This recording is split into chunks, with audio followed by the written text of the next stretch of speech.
And welcome those who are visiting with us. We have several online with us, including Father Eccleton, Christopher Eccleton, who is the Socius for the United States, and he is located in Rome. And Father, can you hear me okay? Perfectly. Awesome. You know, the logistics of Zoom are not always easy. John, I have no idea what a socius is. Yeah, okay. Yeah, that's a great question. Before we get started, though, we're going to pray the office and the rosary, but before we get started, I want to say a brief prayer and then have Father Eccleton talk about himself and what a socius is in relationship to the United States, just for everybody, and then talk about Blessed Margaret of Costello and her upcoming, at least planned, my understanding is canonization. Father, would you lead us in prayer just to get started, and then we'll go to turn it over to you. I'd be delighted. Thank you. In the name of the Father, and of the Son, and of the Holy Spirit. Amen. Amen. Gracious God, we thank you for this opportunity as we are in many different places on the earth you have given us. We thank you for this time of learning and promoting the life of our sister Margarita di Città di Costello. And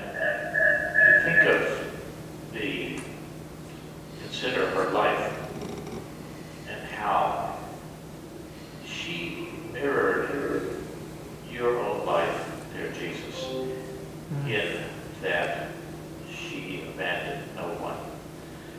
And she chose to let that guide her. And so we know the many stories, and we thank you for her life.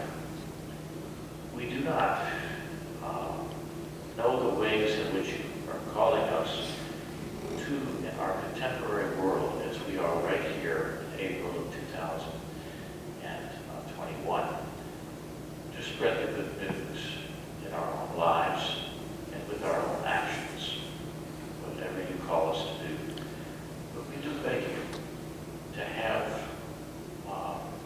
your daughter and our sister in our lens of Christ's life, that we may know the ways that you ask of us. We have a great, especially this group, you have blessed with this great love for Blessed Margarita. Thank you for her life. Thank you for ours. And let us pray. Now, Hail Mary. Hail Mary. Amen. Full of grace, The Lord is with thee. Blessed art thou among women. Blessed is the fruit of Jesus. Holy Mary, Mother of God, pray for us sinners now and at the hour of our death. Amen. Blessed Margaret, Blessed Margarita, pray for us. Amen. Amen. Amen. In the name of the Father, Son, and Holy Spirit. One of the things, Father, I wanted to let you know that there are, how many are online, you think? 4, 5. 5, okay. And we have, I think, about 17 here with us at St. Mark's in Boise, Idaho. And we have several people have been online for a number of months, and there are a few people here that I can see that have come back and are part of the community again, which was really exciting to me as we get back together over this COVID thing, which a lot of the world is still suffering from, and still is Idaho, still dealing with it. But anyway, welcome back to all those. And as we develop, and Blythe, I want to welcome you. Blythe is from California. Blythe Bartos is her name. And welcome. And I love your name. And tell me again what it means. Free Spirit. Free Spirit. Beautiful name.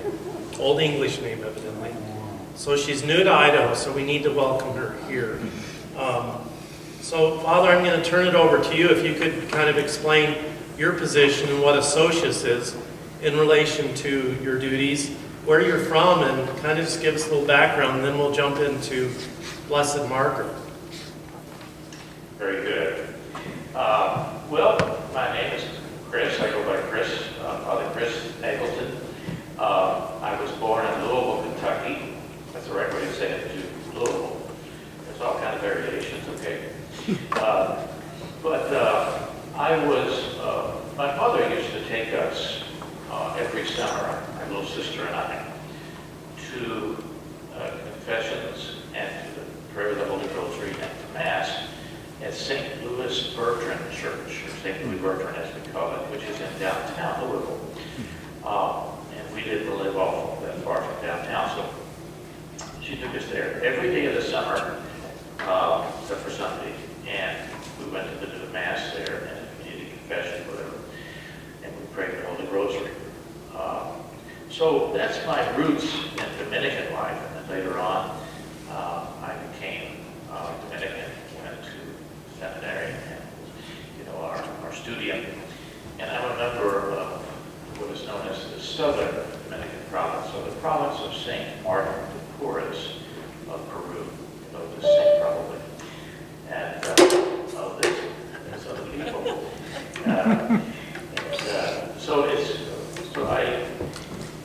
I was in minor seminary as well. And I was in minor seminary with the Carboniani fathers, or they used to be known as the Verona fathers, and they chose the name of their founder, who later became a saint, Daniel Boni, who was Italian. And we've had a great love for the missions in Africa. So, while in minor seminary, we had a lot of seminarians in those days when I grew up. I was born in 1950. I'm 70 now. I'll be 71 in October. And so anyway, I feel young, very young. But anyway, when we had in our classes, we had like 45 guys in our classes. Our freshman class, and it started to dwindle down after that, but still it was in those years that we still had minor seminary. I remember one day the rector asked two of us, one year, to preach. And I said, so I worked on it, for weeks and weeks, and there's something I really liked that. I did that, and it was just with the seminarians there, and the priests there, and so forth. And they introduced, of course, they proclaimed the gospel and introduced it. And then I had my turn, so I preached. And that's never left me. And so I said, that I ended up joining the order of preachers again from my early experience with the Dominicans in life.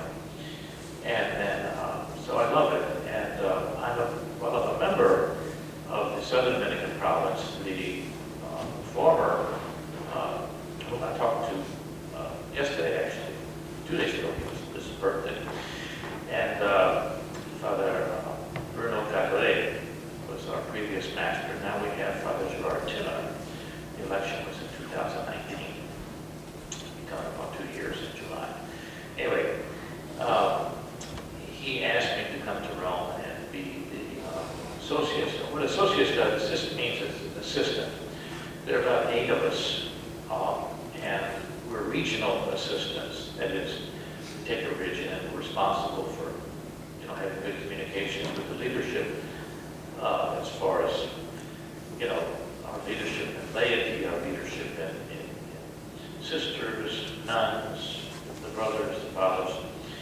And my region is the United States, and also the area of Vietnam, which is in Western Canada, Calgary, Alberta. And they have various places, ministries in the States and in Canada. But anyway, I had the great privilege to be in Puerto Rico for all of part of November, all of January, February, all of December, February, January, and part of February. So it was a great experience.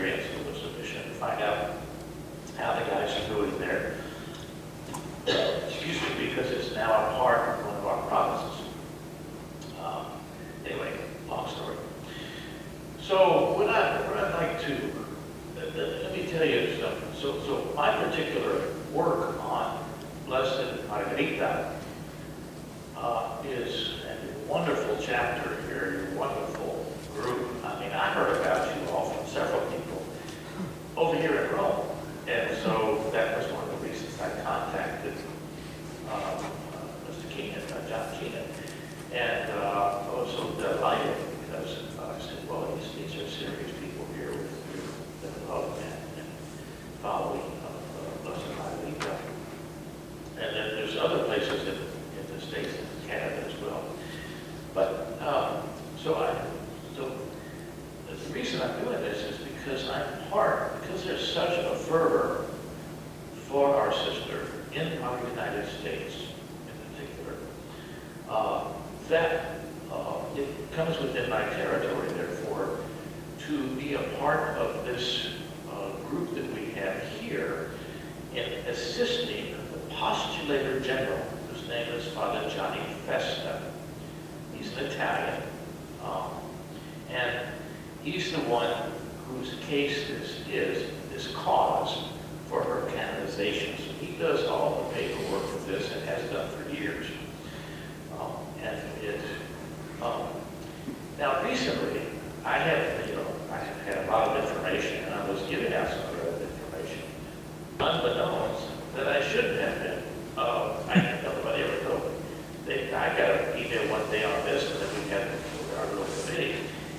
But I immediately sent stuff out. I mean, I was sending things here and there because they said spread the word, and so I said, well, okay, that's what we're about. We're preachers.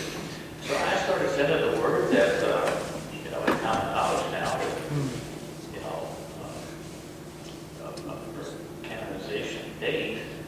And so that, and that came through the, Father Johnny Festa told me. And nobody's put a hold on it, but this past week, the Master of the Order, on behalf of Johnny Festa, who had never said anything, but he put a gag rule on us, okay? And so there's nothing, I can't give you, there's not really any more particulars that already exist. But what's happening is, it's not that they want to withhold anything, they want to allow the truth of this to come out from the Holy See itself. And the cardinals that are handling this. And all I can tell you, and that is the truth, is that there's very good news coming forth. That's all I can tell you. And I could give you more particulars, but when the Master of the Order says, don't say anything about particulars, I say, I won't say anything about particulars. But that's what I can't say, because that's what's been happening. That's the good news. So it won't be long when we'll have that, and I assure you, everybody gathered here who's listening to me, and Mr. John Keenan, that you all will be, as soon as I can say something, you all will have it.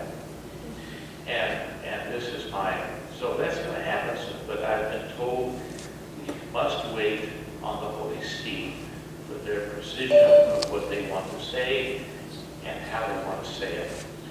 I wanted to tell you something personally. There are many sort of, in quotes, favorite saints I have. My own province is named St. Martin of Portus, and I've been to Lima several times. I've seen where he's laid to rest, and I have prayed before his remains, of which there's his remains are quite abundant, and things like this. So I have a great love for Martin of Portus and follow him. Also many others. There is one, there's another couple. One is John Mola, St. John Margaret Mola, who was a mom, a wonderful wife and mom, and it's a long story, but anyway, she's one of them. In fact, the USCCB, United States Conference of Catholic Bishops, have made a novena which starts Monday for 9 days, of course, and in devotion with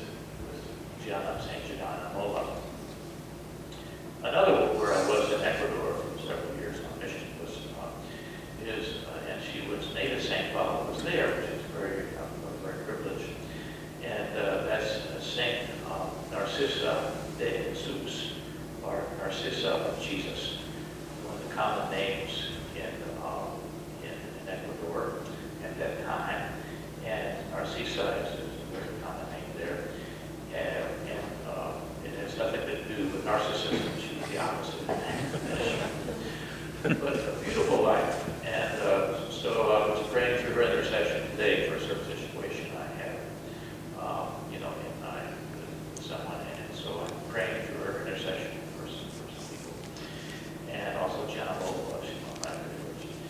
Now, with my increased knowledge and your love and your dedication to Blessed Margarita, I am increasingly, the way of speaking, converted to have her, if she'll let me have her as one of my favorite saints. So I have been transformed by all this. That's the facts.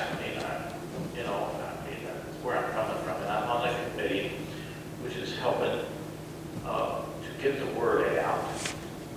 I took it very literally at first, and so I was sending out all kinds of stuff, but now the gag rule is on. But you all will be one of the first to know this for sure. When we do that, we get that from the Holy See. And, one thing I want to say, I'm sure you all have many stories. There are two things I want to offer. We need testimonials.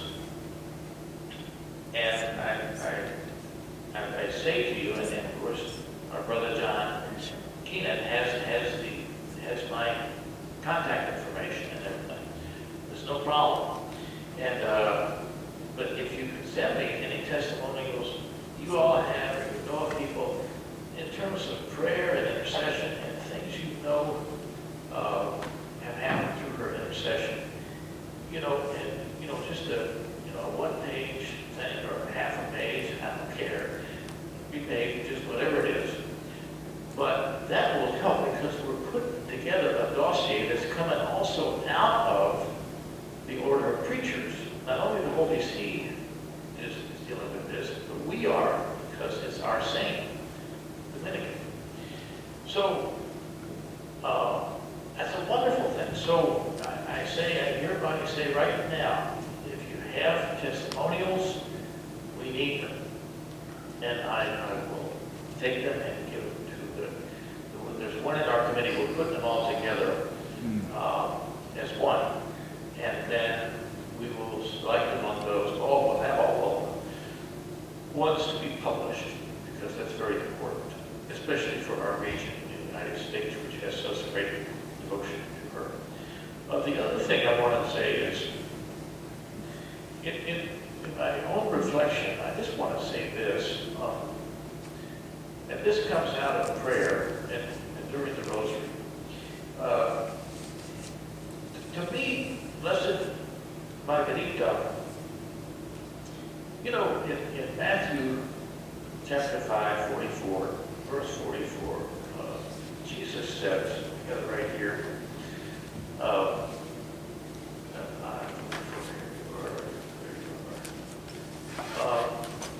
Jesus says, love your friends. You have heard it was said, love your friends and hate your enemies. But I now tell you, love your enemies and pray for those who persecute you. And it goes on like that. Beautiful words from our Lord.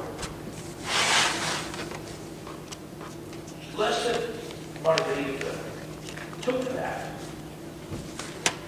and instead of believing she had enemies, there must have been at some point in her life, as a human being, some regret that she was abandoned by her parents.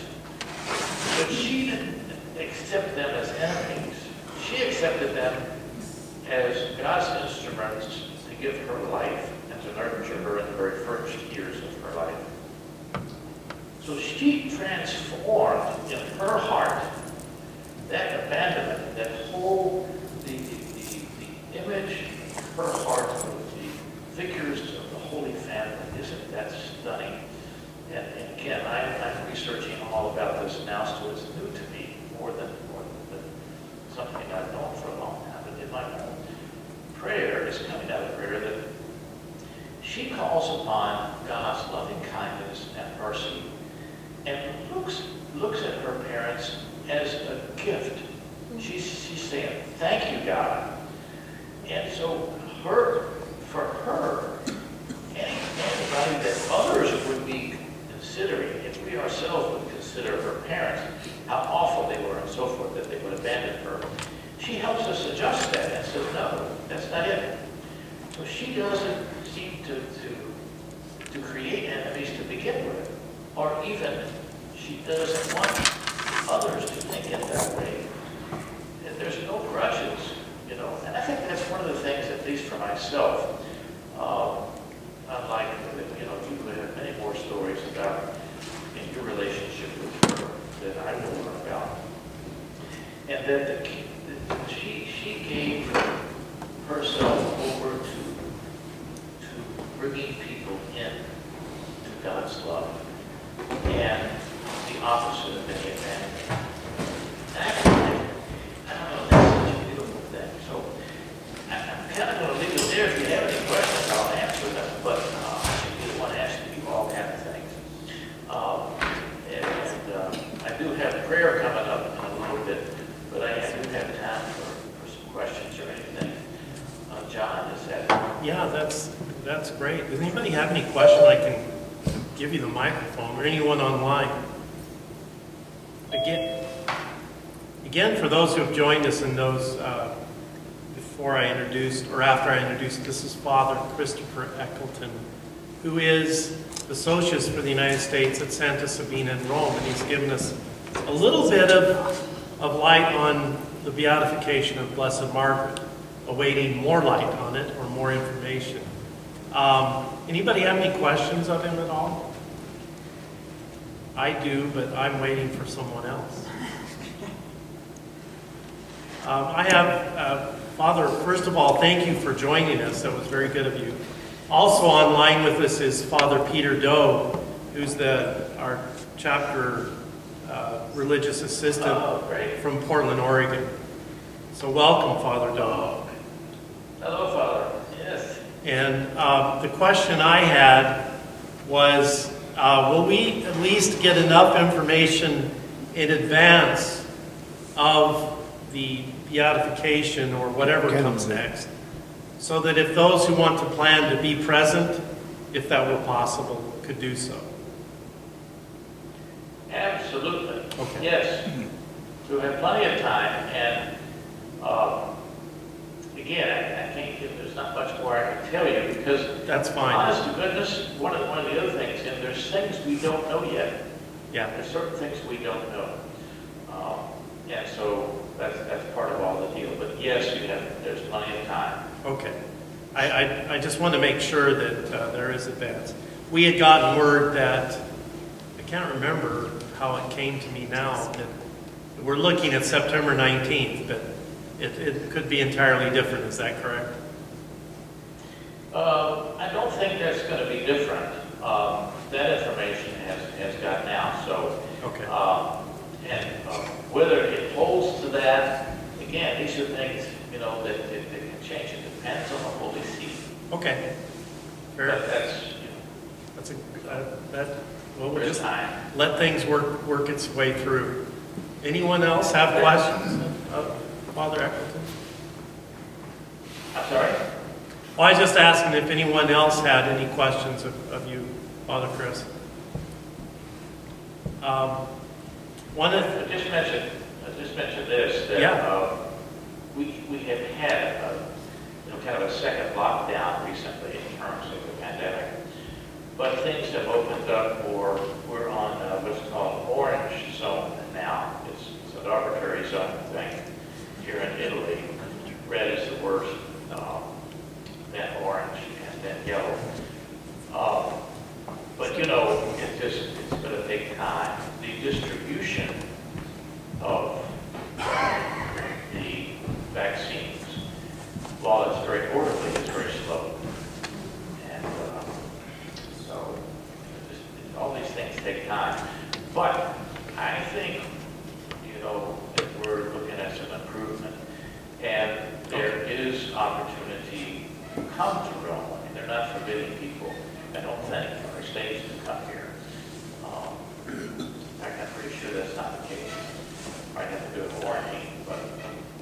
see. Just want to say that.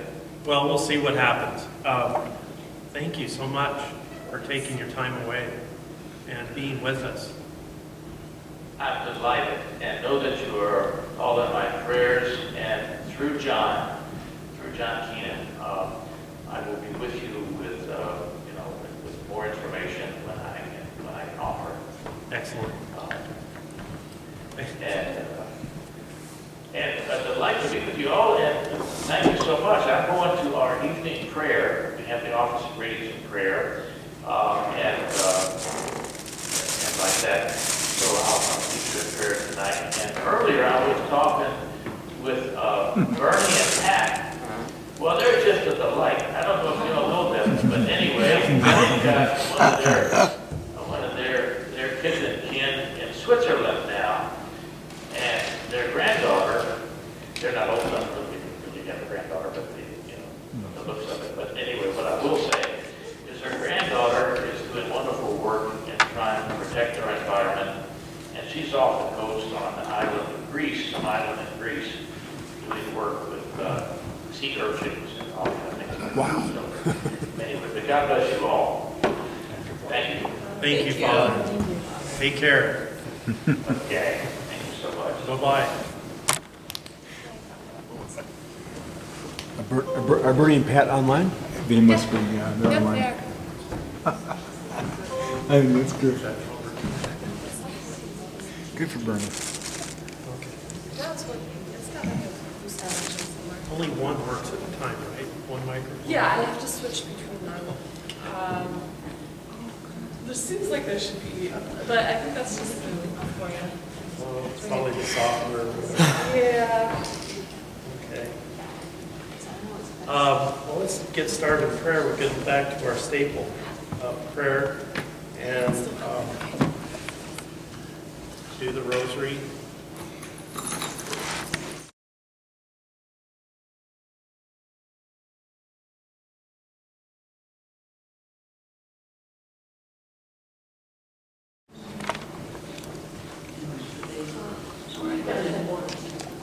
I left my notes at home, so I'm going to go off what my memory is, so if I fail, please excuse me. Can everybody hear me okay? Oh, yeah, I guess. All right. Blessed Margaret of Costello was born in a small Italian town to noblemen, to noble people, in the year 1387. Her father was named Perugia, I think. At any rate, my memory is falling on that one. But she was born blind. She had, her right leg was shorter than her left. And this statue does pretty good of how high she was. She was 4 foot high. They had her, when she died in 1420, maybe it was 1320. Yeah, I think you might shift Yeah. it. Shifted that about 100 years. 1287, excuse me, and she died in 1320, in the 14th century. When she died, they buried her in the 16th century. They transferred her body. The coffin had completely fallen apart, it just decayed. But her body was still intact, and still is intact. And they transferred her body to the local church at Costello, Italy, which I understand is not far out of Rome. But I have no personal knowledge. I can tell you about other parts of the world, but not Rome. Anyway, she was born to parents, and because she was crippled, blind, and had just this real physical deficit, they kind of locked her away and in a chapel in her home. And a priest came and gave her the sacraments and taught her the faith. But she became, I guess she was very joyful and kind of fun to be around. Until about her 16th year, she was kind of hidden away from the public, although there were people that helped serve her. It was just really odd how they handled her by kind of caging her in a room next to a chapel. And with that said, they heard that there was going to be a miracle, or they believed, obviously we still do too, but they believed that there was this event going to happen at the Franciscan church in Costello. Now, what took them from the original birthplace to Costello was there was a potential for war. And because they were money people, they were able to move from that city to Costello, to a new castle, not their castle, but a place of protection because of the possible war. And as you know, in those days, it wasn't national war, it was inter-city war. And it was quite a threat to families and whatnot. So it kind of motivated them, obviously, to do that. So they had secluded her again in the new place, but they found out that there may be a way to get her healed at a local church, at a Franciscan church in Costello. They took her there to the church, and there was no miracle performed. Actually, the miracle was transformation of hearts, probably. But the reality is that they abandoned her at that church because there was no miracle. And we don't know the hearts of their parents, so we cannot judge them. We also have to note that it was not unusual in those days that's the way they dealt with orphans or difficult children, is they leave them at a church. And oftentimes people passing through would bring that child into their home. Good or bad, we have no judgment on that. But the reality is that in those days where you had children that couldn't be handled, children that were sick, sometimes did that. Although the way they handled her at home before was not something I would have been very proud of personally. So they abandoned her, and she becomes in Costello. She becomes well known by the poor people. They take her in, and she goes from kind of family to family. And isn't that just the way it is with abandoned children? And that there was welcoming in that home and sufficient food. And for some time, she lived that out in that way. She was 16 years old, if I count correctly, at the time this happened to her in 1303. And in doing so, she went to a local convent. And the convent was somewhat liberal, and she would give them a bad time. In other words, their discipline was lax and not focused in on their mission, or rather their life, as religious. So I think maybe she probably shed some light on that reality. But I don't know exactly how it happened, but she became known to the local Dominican friars at the priory there.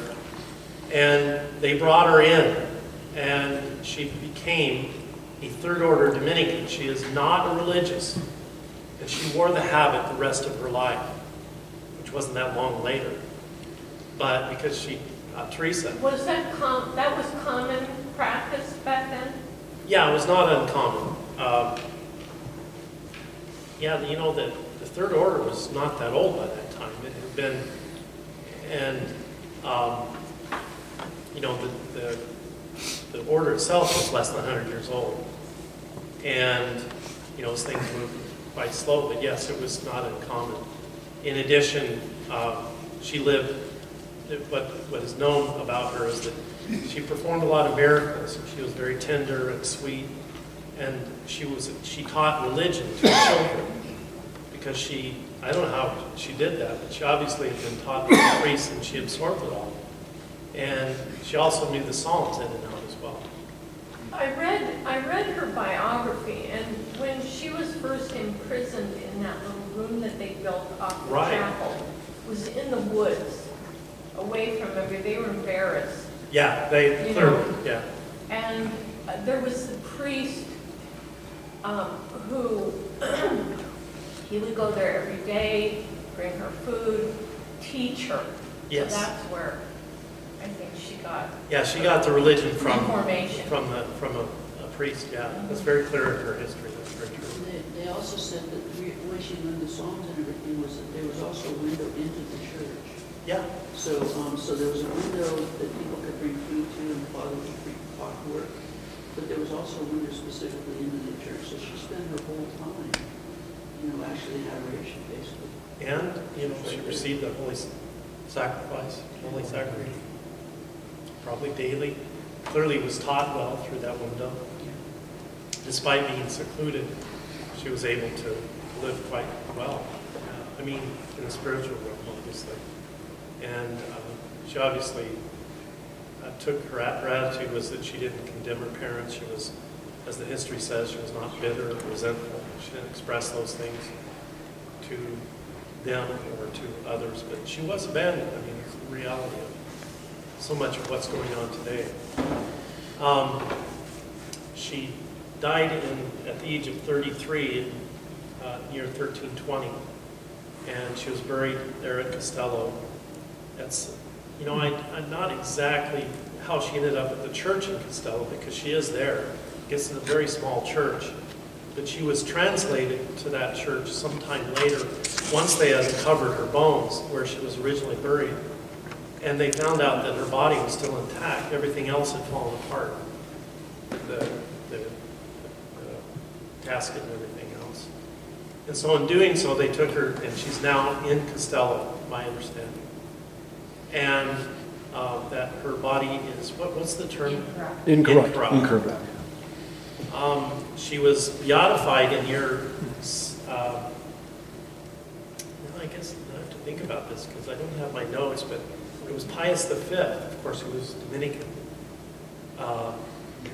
authorized her beatification. Now that was in the middle of the 1500s, and I believe she was beatified then, and then she was, in the year 1607, her body was then, I think, exhumed or something. But anyway, it doesn't matter.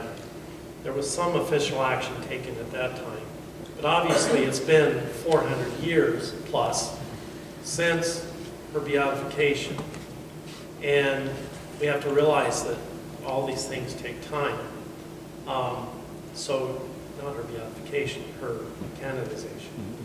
So she is to be canonized this year, which is absolutely fascinating because I didn't think I would see that in my lifetime. And it still hasn't happened, but we'll believe it when we see it. What brought her to this statue, by the way, was, I think, 6-7 years ago, purchased by the chapter, and we had a couple who's now, Bonnie and Les Fitzpatrick, who are now living in Texas. They're retired and swooped down to Texas to live in their retirement, and they met the guy. His name is Michael Dente. Is that it?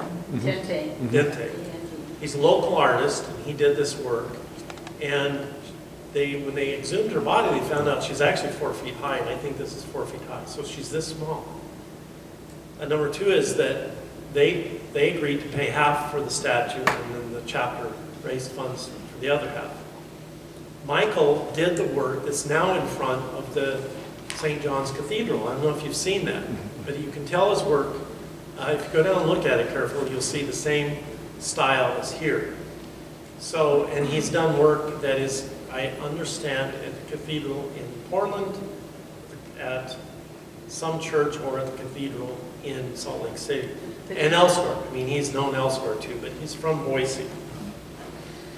So we pray for Michael and his well-being for the work he's done for us. And he also did this one too. And you can buy a very large one, and we're going to have him repair this, by the way. But didn't he gift this to the chapter? I'm not sure if they gave it to the chapter. It was given to something. Yeah. Must have. Anyway, this is a statue of St. Dominic, obviously. And how Blessed Margaret came to be known, just a quick story. Does anybody have any questions? Maybe Leslie or Teresa can answer. Why wouldn't she go to become a religious? Why would she stay at their order, just Dominican? I don't know. You have to be accepted. Any Oh, you have to be insight accepted? into You have to be that? accepted. Okay. Well, she was drawn to the religious life. Yeah, but she couldn't, the religious nuns didn't like her because she was too careful in following the rule. And so they'd say, like, if you're walking through here, then you should say hello to people. And it says, well, no, we're supposed to be in silence at this time. And, well, you should say hello to people anyways. Well, no, we're supposed to be in silence. It says in the rule, It's like, So they were just, they felt that she kind of stuck out because she would do things that they were doing lax things and she wasn't. They were very worldly. The first group of nuns that she went Yeah. to be with, they were very worldly. No, they were not Dominicans at first. No, they were not Dominicans. I think part of the answer is her own personal experience, and she may, who knows, I mean, that's a very high calling.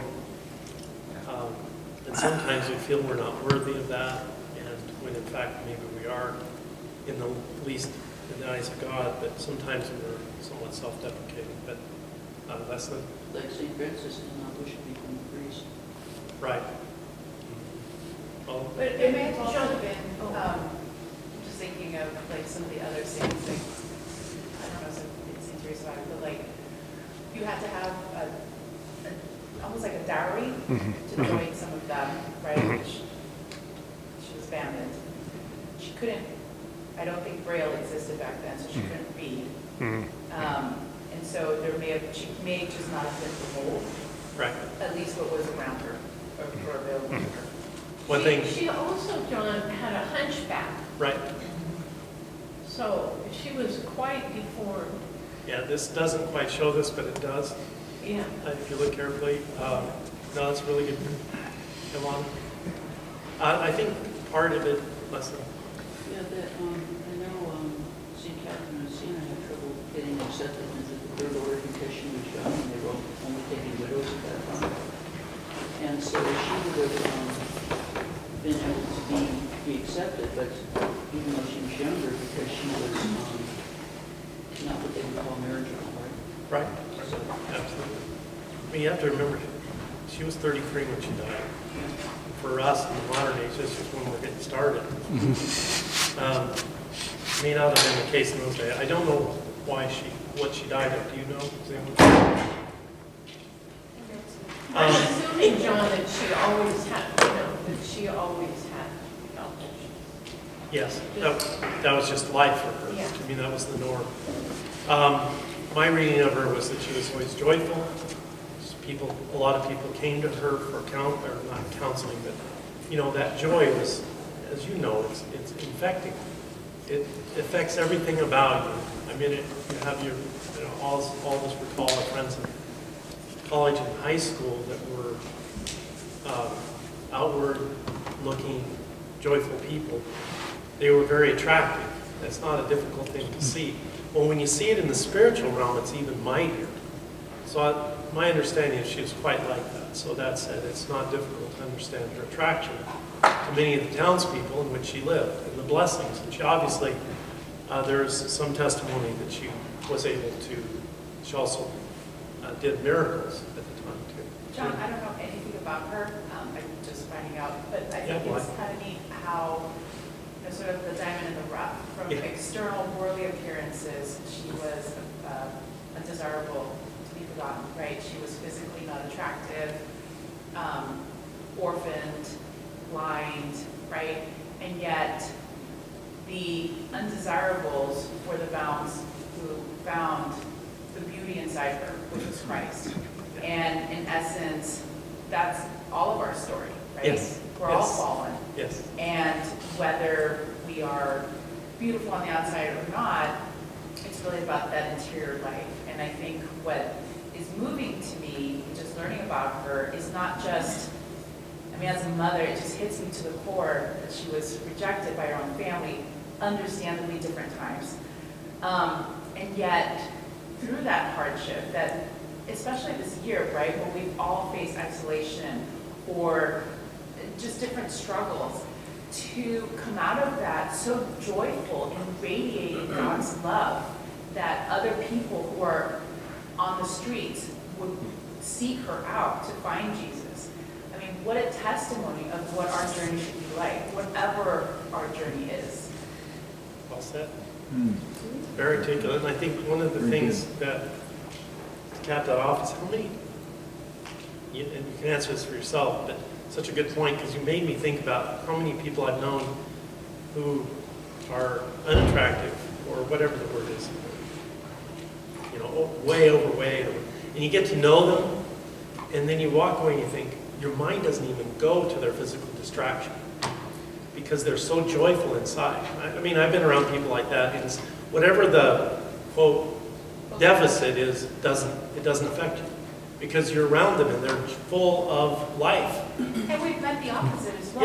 Yeah, where true. you meet somebody from the outside, the book cover is really nice and shiny and sparkly, and then you meet them, you're like, oh my goodness. It's incredibly beautiful out here. Person, right? I like the diamond in the rough, Leslie. But the other beautiful thing to me was, you know, when her parents left her there, I mean, she didn't even know they were there. They said they were going to go pray. Well, they didn't go pray. They went out on the town. Then they came back and they saw she was still in her normal state, and there had been no miracle for her. And so they just left, and they didn't even tell her or anything, and she just left. But the people who came to her and rescued her were other Street people. poor people. Yes, yeah. And they taught her how to beg. They were beggars, you know? They made room for her. That's a really good point, Teresa. Pamela. But to me, it's a living testament of what Jesus says in the Beatitudes, blessed are the poor in spirit. And to me, Margaret of Costello exemplified blessed are the poor in spirit. Yeah. Because she delights to treat the all of them. Yes. That is her faith, that is her hope, that is her love. Thank you, Pamela. It's very good. And then Sandra and Leslie. One of the things that crosses my mind is we know that God always has a plan. And had she not been put in that kind of prison that she was as an infant and brought into the house and been spoiled and whatever, she would have lacked all the education and that purity that she had being by the church or having the window to the church. And I think that that was God's plan, and that was a blessing for her because she was able to absorb and stay away from that. The poison of her age. Yes. Of the age, yeah. That's well said. Very good. I was thinking when you said how at her funeral, all these people showed up, and it wasn't just the poor of the street, it was the wealthy, all kinds of people who had been affected by her, just meeting her. And it just reminded me of when Mother Teresa came to speak to Harvard, and there were all these college students that were all worldly and you know, who knows what liberal thoughts they had and whatever, you know, it's like, and they were just spellbound, just, you know, and she spoke in simple words, and she doesn't, you know, it's not obviously educated or anything, it's just, they were just spellbound, and I was like, holiness does that, it just... The purity of the spirit. Yeah. I just wanted to mention that she would be a great intercessor for all those children coming across the border. Yeah, that's a good point. All the children in the United States are from south of where Teresa. There's one other thing about her, you know, when she died, the monks were going to, as a matter of fact, they had her on a litter in her body, and they were taking her out to be buried in their private, you know, the private cemetery. Yeah. And the people were just kind of blocking them and said, no, no, no, she needs to be buried in the church so we can visit her and stuff. And so, I mean, there was like practically a fist fight that happened. Now this is true sensum fidei. And they laid her down on the floor, and a woman who had brought her very young child, who was also very deformed, and laid her next to Blessed Margaret, and she was cured. And just There are lots of that Oh, yeah. in this that are documented. Tom. You know, today I was reading the Council of Trent on catechism about the commandments, thou shalt not kill. And they talk in there about anger, how to deal with anger, and talk of Job. That all the suffering he received, but there was no real anger. And he described it that the sufferings that we receive are to be seen as instruments of the Lord to bring you to Him. And it's just like Margaret, how she lived her life. Well, it's a really good point. In Romans 8, I think 24, 27, it says if we want to be glorified with Christ, we must suffer with Him. And this is a really good example of how Blessed Margaret has been, I think we can safely say, glorified due to her suffering and the examples that she gives. And the sense of the faithful was that she was very much a saint. And they expressed that, as Teresa said, at the funeral, and obviously elsewhere when they all showed up. Best comparison I can see in the modern age is what happened to the National Prayer Breakfast in 1994 when Mother Teresa showed up to give a talk. And she was sitting on the dais with the Vice President and his wife, who was Al Gore. Al Gore, thank you. And then Mr. and Mrs. Clinton.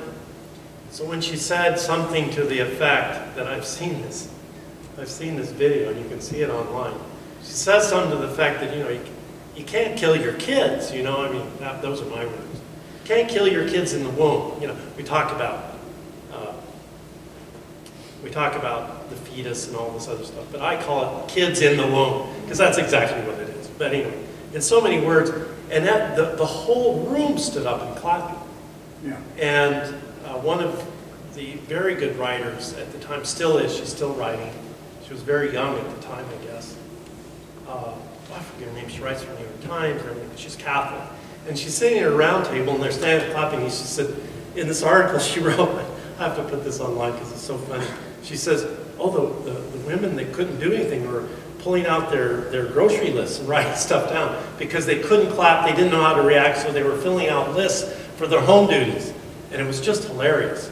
I mean, if you can imagine being in a room with, 400 or 500 other people and this just resounding clapping going on. And the former First Lady was sitting there going, and of course she hasn't changed stance since. But the point is that the prophetic nature of what she was doing is very clear. To our age and to that age. No, there were televisions, but she resounds to this day, where others will resound to tomorrow afternoon after their death. I probably won't. But the reality is that that's who she is. How she came to this chapter, and then I'll shut up. When I graduated from law school, I came to Boise, returned to Boise, and went to work for a law firm. It was Jim Risch, who is now a U.S. Senator, and he's a daily communicant. He's a Catholic. I think a lot of you know who he is. I was with his law firm, and these people had trespassed on the mortuary or abortion clinic. They're claiming to rescue the babies and the women from the reality of what was going on. So they got charged with trespass. There were 20 of them at the time. They came to our law firm and asked us to defend them, and Jim asked me to do it. So I said, well, of course, I'm pro-life. I have no issue with that, so I did. One of the women, some of you know Diane Slater, gave me a first-class relic of Blessed Margaret. And I had, who's this? Well, obviously at the time I looked up her name, and she was patroness of the pro-life, patroness of the disabled, and the like. I thought, how appropriate, who is not more disabled than one who has no voice, who can't even see the day, who has no choice, will never see a sunset, never make love, never have an opportunity to do what is richly granted us in this beautiful life that we have. So yeah, okay, so I put her in my pocket and wore her through the 5 days of trial. And then learned more about her. Somebody gave me her that little yellow book done by, I think it's Bonwell. Anyway, I read that and it about fell over. So she's been one of my favorite since. And the chapter named her, and I say chapter because everybody in the chapter at the time voted to make the chapter named after her. It was unanimous. So that said, that's how she came to be. You can read about her by going to the website, dominicanidaho.org, and go under, I don't remember, it's one of the banners, and it says, "Who is Blessed Margaret of Costello?" Maybe we'll have the joy of amending that in the next year to say, "Who is Saint Blessed, or Saint Margaret of Costello?" It's when our chapter name would change. Yeah, and our It's like chapter should name have by to- definition would change. Anyway, so we still have the relic. I don't know, I may have left it in the car.